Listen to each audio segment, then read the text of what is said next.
Acho que Juliana tá procurando o Edward. Que delícia.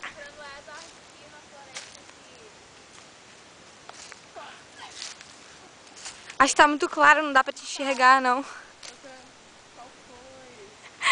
Ah. Ui! Para de palhaçada. E tem gente vindo pra cá. Vambora.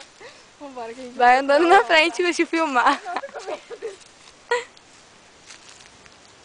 Filma tudo, filma tudo. Não, gente, chega. Vamos lá. A gente não encontrou o Edward. Acho que o Edward está em Santa Cruz.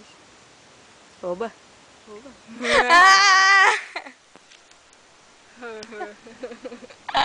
Safada. Ainda bem que sou eu que tô filmando. Só dá pra ouvir minha voz deliciosa. Dá licença, me dá essa câmera. Ui! Ui! Safada. Vamos, procure o Edward.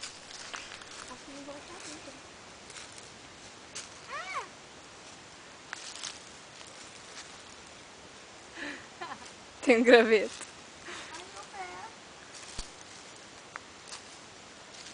Ana Paula. Só pra...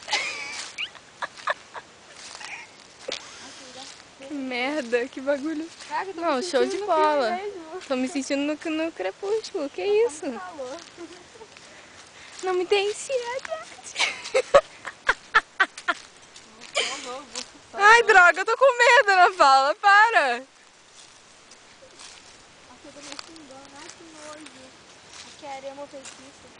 Nojento. Sai correndo. Sai correndo. Não, minha perna Ai, cheio de cocô aqui. Cocô de sei lá o que, pô. Que merda é essa? Ai, merda. não. É sim, não, era outra coisa. Era um cocô mesmo. Conheço cocô. Conheço cocô. Horrível. Ai, tá muito claro. Vambora. Gente, tchau. A gente não encontrou o Edward. Outro dia a gente procura. Beijo.